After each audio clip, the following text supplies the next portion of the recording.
Miarabantsika rehetra amin'ny anaran'i Jesosy, ilay tompon'izao rehetra izao. Inona moa iny an-tananao iny? Izay indray ravina ny lohatenin'ity vidéo manaraka ity. Tenin'Andriamanitra izay voasoratra ao amin'ny Eksodosy 4:4 ambaranao manao hoe: "Aro Jehovah taminy, inona moa iny an-tananao?" Dia novaliany hoe: "Tehina ity." Resaka izay nifanaovan'i Mosesy tamin'Andriamanitra eo, tamin'ny fotoana izay niantson'Andriamanitra azy andeha hanafaka ny olona tany Egypta. I Mosesy tamin'io fotoana io dia mpiandry ondry, ary tany ampiandrasan'ondry izy dia nisy ondry anankiray izay nany, dia nandeha nitady an'iny ondry iny izy. Dia tany mpitadiavana an'iny ondry iny izy no nahita hazo antsoina hoe roimemy izay nirehitra tsy nety levina ilay afo izay nanapirehitra anazy teo. Dia teo izy no nisehon'Andriamanitra, dia niten'Andriamanitra hoe esory ny kapa eny amin'ny tongotrao fa tany masina ity hitsahanao ity. Dia nanomboka niten'Andriamanitra hoe mandehana ianao makany Egypta ahafaony ny zanak'Israely fa efa reko ny fitarainan'ireo olona ireo. Efa 100 taona ny zanak'Israely ny tany, ary na i Mosesy koa aza dia efa tany Egypta ihany izy. Nandritra ny fahatanorany rehetra dia tany Egypta izy no mipetraka, kanefa namono olona tany izy dia tsy maintsy nitsoaka. Dia lasa nitsoaka izy dia tany am-pitsoahany izy dia lasa ny andro ondry ny asa rarahany nataony sisy. Dia tao amin'izay fiandrasan'ondry izy natson'Andriamanitra indray hoe mandehana miverina makany Egypta. Dia tena tsy nety izy. Ahoana ny avitako an'izany, iza izay iza, ahoana no henon'ny Farao sy ny ohatran'izany. Dia nametrahan'Andriamanitra ny fanontaniana izy manao hoe: "Inona moa iny an-tananao?" Androany ny havana dia te-hitarika ny saintsika satria Andriamanitra matoa nametraka fanontaniana tsy adala.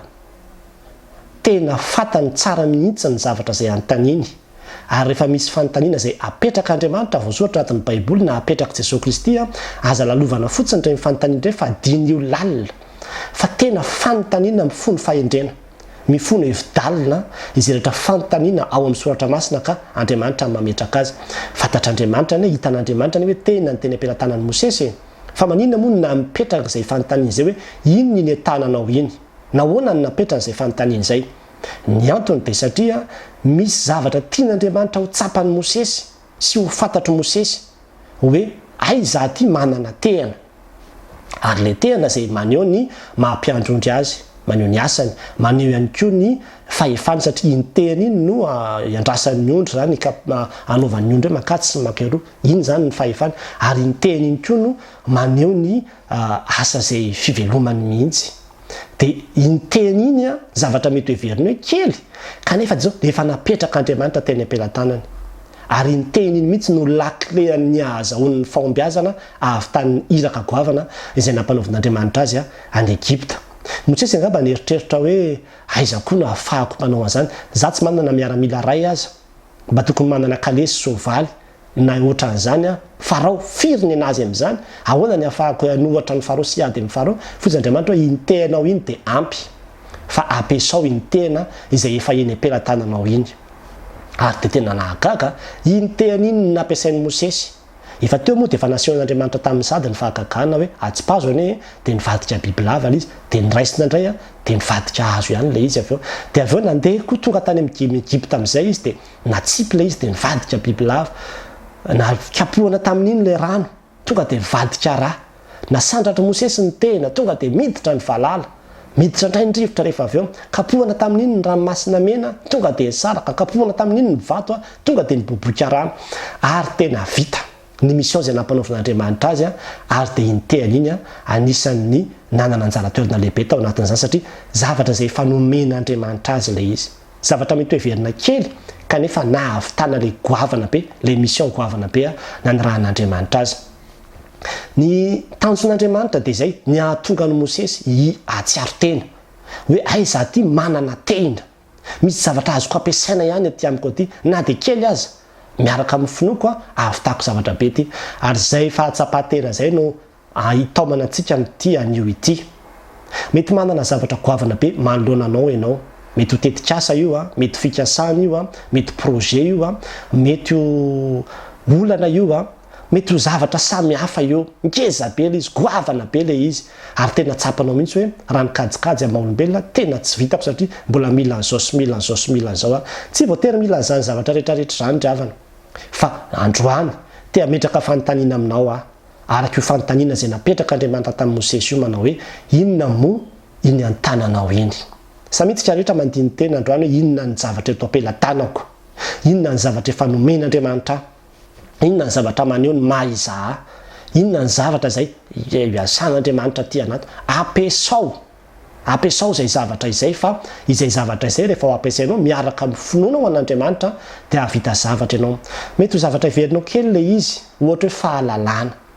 Mety misy zavatra hainao, mety vasa fahaizanao miteny anglisy ohatra. Aza iverinao zavatra kely foana zany fa dinio tsara fa efa zavatra ngeza be zany raha hainao no mitrandraka azy, raha hainao no mampiasa azy, raha tena ampiasainao amin'ny finoana an'Andriamanitra ihany koa le izy.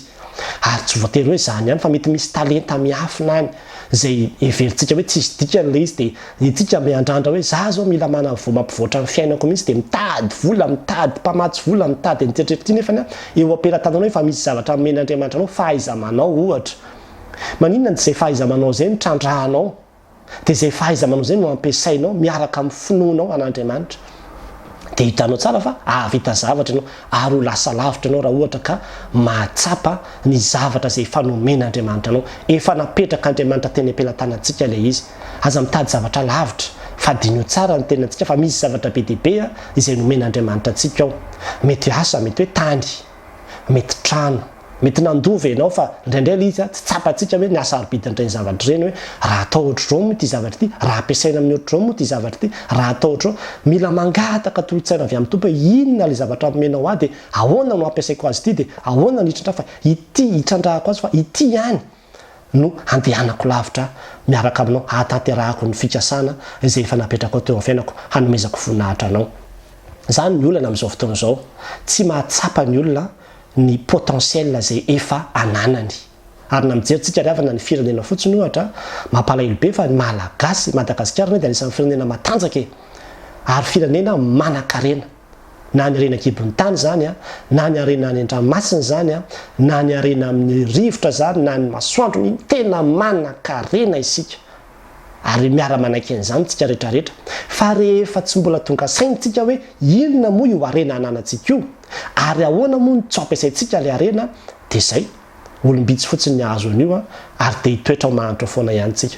Rehefa nampiasainy Mosesy mihitsy le zavatra zay ananany, na dia kely aza, dia nahavita zavatra izy, ary ao amin'Andriamanitra ny mofo 5 sasan-drano mety ahavita ahavoky olona tsy omby 10,000.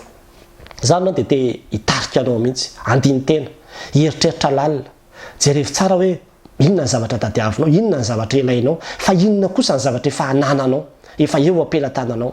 Mety talenta io, mety famezam-pahasoavana io, mety zavatra isan-karazany io, ampiasao le izy, fa ireny ihany dia mety ahatonga anao lasa lavitra amin'ny fanarahana an'Andriamanitra, amin'ny fiainanao mihitsy amin'ny ankapobeny.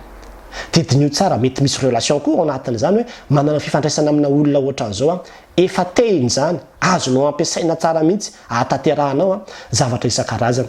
Dinio lalina, eritrereto tsara, fa tsy adala Andriamanitra matoa nametraka an'izany fanontaniana izany, fa itsika mihitsy no tsy mahita matetika ny fahasoavana zay efa apetraka Andriamanitra eo alohantsika eo. Ary raha mijery fotsiny tsika maha kristianina antsika, manana ny soratra masina tsika zay eo ampelantanantsika, voasoratra amin'ny teny malagasy, ahafahantsika mitrandraka, manovo ny fahalalana, mampitombo ny finoantsika, mandray fahampaherezana, mianatra zavatra isan-karazany. Fa rehefa tsy voatrandraka tsika le soratra masina, dia mitoetra ho mahantra sy ho ampaherezana foana eo ihany tsika isan'andro isan'andro. Inona ny eo ampelantananao? Ampiasao zay eo ampelantananao, fa matoa napetrak'Andriamanitra rehefa anontaniana izay dia misy dikany. Misy dikany ry havana. Ary io hazo zay teny ampelantanan'ny Mosesy io dia tandintony ny hazo fijaliana io, izay vahaolana ihany koa amin'ny zavatra rehetra, ahafahantsika mandrava ny sakana sy ny olana sy ny filana sy ny faharatsiana rehetra zay mamatotra eo amin'ny fiainantsika. Manana ny hazo fijaliantsika, afaka manantona zany amin'ny finoana ianao ka mangataka mivavaka manao hoe Andriamanitra, ity manantona ny hazo fijaliana, manana an'izany hazo fijaliana izany zahay, ahafahanay mandrava ny faharatsiana sy ny asa matin'ny satana rehetra. Ary tsy izany ihany, fa mbola manana hafa ihany koa tsika dia ny fanahan'Andriamanitra mihitsy, ny fanahan'i Kristy mihitsy no mitoetra ao anatintsika. Ka raha ohatra ianao ka malahelo, raha ohatra ianao ka kivy, raha ohatra ianao ka voafatotra, raha ohatra ianao ka manana olana, dia ny fanontaniana apetraka aminao zany dia hoe inona moa no efa nomen'Andriamanitra anao eo? Inona moa ny ao anatinao ao?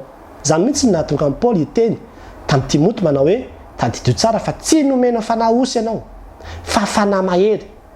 Zany hoe fanahy mahery ny ao anatinao ao, fa indraindray tsika tsy conscient tsy tonga sainany amin'izany ary fanamahery zay afaka hitondra atsika mihitsy lavitra atateraka ny programan'Andriamanitra eo amin'ny fiainantsika fa nazy afaka hanolo-tsaina antsika hitary-dalana antsika hampahery antsika izany no nomen'Andriamanitra antsika fa indraindray tsy hitantsika hoe misy an'izany ao anatintsika ao ary zany no antony nanaovana an'izao vidéo zao tonga antsika tsiaro hoe manana an'Andriamanitra manana an' Jesosy Kristy manana ny fanahiny ary zany rehetrarehetra zany no eto ampelantanako ananako zany raha miara-mandeha amin'izany ianao ka mampiasa an'izany miasa miaraka amin'izany dia mitendinao fa tsisy tsy ho vitanao tsisy tsy ho vitanao ary eo anatin'izany koa ny talenta sy ny fanomezam-pahasoavana sy ny olona manodidina zay nomen'Andriamanitra antsika araroty zany ry havana araroty zany fa nady ataoko fotsiny hoe ny fipetrahanao aty ampitan-dranomasina ary dia efa azo atao hoe tehan'izany misy zavatra azonao ampiasana an'izany occasion opportunité rehefa mahay mandinika atsika sy mieritreritra dia mamolavola dia ho hitantsika fa afaka no avita zavatra isika ary tsika kristianina tsy tokony olona varimbariny dia hoe fetsifetsehan'ny olona fotsiny dia vendrambendrany eo tsika dia alain'ny olona daholo ny arena rehetrarehetra ampiasain'ny olona fotsiny tsika fa ianao afaka mandinika mihitsy dia mieritreritra manao hoe za manana ny fanahan'Andriamanitra inona no azoko atao tsy voatery ny kalesy sy ny miaramila sy ny sovaly vo afaka moka ny zanak'Israely tao Egypta fa Tehina kely fotsiny miaraka tamin'ny finoanan'Andriamanitra dia nahavita azy ianao koa tsy voatery manana vola be takanina anao vo afaka vita zavatra na hoe hanao fianarana na hanao an'izao fa ampiasao zay zavatra kely ao ampelantananao fa indraindray mety resaka kely fotsiny ataonao amin'ny olona anankiray iny manokatra ny foniny dia fa izy avy hatrany no hiantoka ny fiainanao amin'izay zavatra mety hoe kasainao atao ohatra dia anome famatsina izy na hanao zavatra misy zavatra be dia be fa ampiasao le izy mandiny tenantsika dia ampiasao le izy ary ny zavatra goavana indrindra zay ananantsika dia Jesosy Kristy izy mihitsy ny valeur izay ao anatintsika dia ny tomba ambiditsika dia miankina amin'izay daholo ny manao hoe za manana an' Jesosy Kristy ka inona moa no atahorako inona moa no angovitako iza moa no atohitra manana an' Jesosy Kristy ary tia ampahatsiaranao an'izany hoe iza moa no ao anatinao ao inona moa ny zavatra eo ampelantananao ao iza moa no miaraka aminao io inona moa no eny an-tananao iny nahoana ny matahotra miroso fa vitanao tsara io raha ohatra ka mampiasa an'izany rehetrarehetra zany ianao tahaka ny amin'ny Mosesy vitany tsara ihany namoaka ny zanak'Israely na dia efa 100 taona aza baby tao Egypta dia mampahery antsika ry havana mitsotra aminao atateraka ny fikasanao miaraka amin'ny zavatra kely izay nomen'Andriamanitra anao sy ny finoana izay ananantsika ny amin'ny herin'Andriamanitra miasa atao anatsika dia ho an'Andriamanitra ny voninahitra amin'izay mety ho fahombiazanao ao anatin'izany amen.